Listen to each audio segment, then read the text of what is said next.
السلام علیکم ناظرین آج ہم نے دیکھنا ہے کہ یہ ایک کوشچن ابھی جو ریسیو ہوا ہے اس کے بارے میں آج ہم نے ڈسکس کرنا ہے کہ ایک شخص ہیں، ایک بھائی ہیں، کوئی کھانے والی سائٹ سے انہوں نے ایک کوشچن بھیجا ہے۔ کہتے ہیں کہ میں نے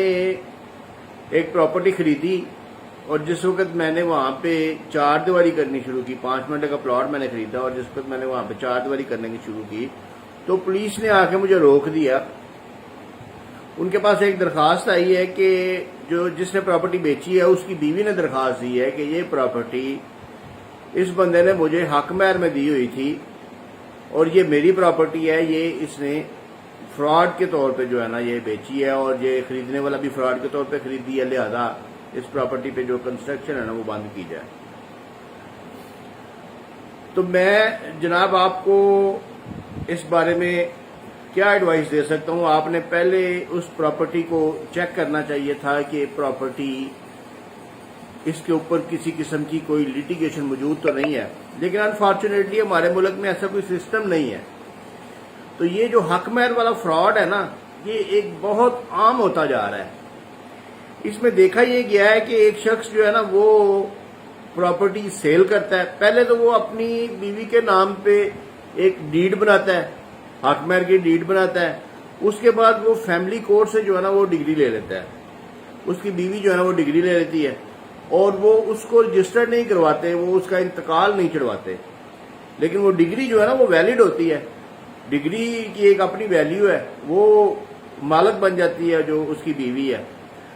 اب وہ کیا کرتے ہیں کہ وہ دونوں میاں بیوی ملے ہوتے ہیں، اب وہ پراپرٹی جو ہے نا وہ بندہ جو ہے نا وہ فرد لیتا ہے وہاں سے، فرد بے گا اور کسی اور کو بیچ دیتا ہے۔ جس وقت وہ بیچ دیتا ہے تو اس کی بیوی جو ہے نا وہ پیچھے سے وہ کھڑی ہو جاتی ہے، وہ کہتی ہے کہ یہ جگہ تو میری ہے، یہ جگہ تو اس کی ہے ہی نہیں جو اس نے بیچی ہے۔ اس صورت میں آپ کو ڈیکلیریٹری سوٹ کرنا پڑے گا،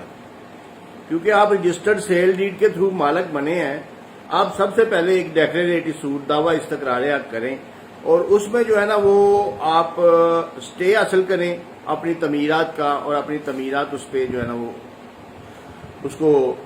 اپنے جو ہے نا وہ اپنا قبضہ جو ہے نا اس کے اوپر مینٹین رکھے گی۔ وہ قبضہ تو آپ نے لے لیا جس وقت آپ نے جگہ پرچیز کیا، اس کے بعد آپ دیکھیں کہ آپ کے سامنے وہ سارا ریکارڈ آئے گا۔ جس وقت وہ تھانے گئی ہے بی بی تو آپ کے سامنے ریکارڈ آئے گا کہ وہ کس فیملی کورٹ سے انہوں نے ڈگری کروائی ہے۔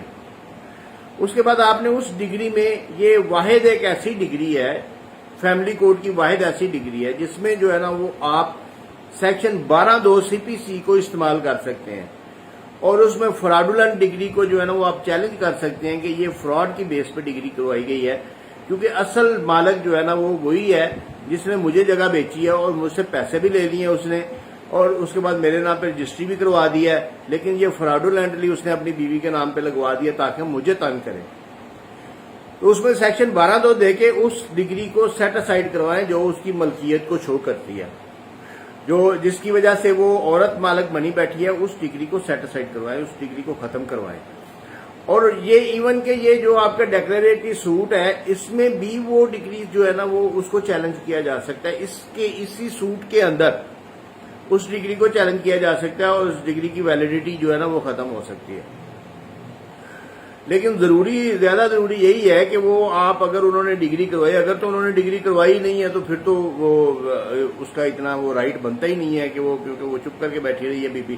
اور اس نے نہ قبضہ لیا ہے تو نہ اس نے یعنی کہ وہ اپنا اس کی ڈگری کروائی ہے، تو اس بندے نے آگے جگہ بھیج دی ہے۔ تو لیکن آپ کے پاس رجسٹرڈ سیل ڈیڈ ہے، آپ کے پاس اسٹرانگ ڈاکومنٹ ہے، آپ ان کا فراڈ ثابت کر سکتے ہیں۔ وہ ڈیفینیٹلی وہ عورت بھی آپ کے خلاف کیس فائل کرے گی کہ آپ نے فراڈولنٹلی جگہ لی ہے، لیکن چونکہ آپ کو قبضہ آپ کو ٹرانسفر ہو چکا ہے،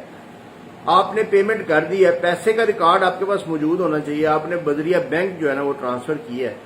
آپ کے پاس وہ اس کا چیک یا اس کا پے آرڈر کا ریکارڈ موجود ہے، اس کا رجسٹری آپ کی جو موجود ہے اس کے اندر لکھا ہوا ہے، رجسٹری آپ کی رجسٹرڈ ہے، آن لائن رجسٹرڈ ہوئی ہے، تو اس کے بعد آپ کو اتنا گھبرانے کی، پریشان ہونے کی ضرورت نہیں ہے۔ لیکن یہ آپ ذہن میں رکھیں کہ اس ملک میں آپ کے 10-15 سال پھر جو ہے نا وہ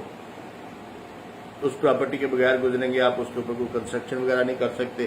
آپ اس کے اندر رہ نہیں سکتے، آپ اس کو یوٹیلائز نہیں کر سکتے۔ اس لیے یہ چیزیں پراپرٹی پرچیز کرنے سے پہلے ساری ویریفائی کریں۔ کوئی ایک اگر آپ، میں پہلے بھی کتنی بار کہہ چکا ہوں، اگر آپ 1 کروڑ کی 1.5 کروڑ کی پراپرٹی پرچیز کرتے ہیں تو 20-25 ہزار ایک وکیل کو دیتے ہوئے آپ کو موت نہیں پڑنی چاہیے، کچھ ہونا نہیں چاہیے آپ کو، تاکہ آپ کا سارا کچھ آپ کا سیکیور ہو جائے. آپ کو پتہ چل جائے کہ آپ کو جو پلاٹ پرچیز کر رہے ہیں وہ بالکل وہ اس کے اوپر کوئی بار نہیں ہے، کوئی حکم امتناعی نہیں ہے، اس کے اوپر کوئی ملکیت کا کوئی اور کسی دیگر کا کوئی شبہ نہیں ہے،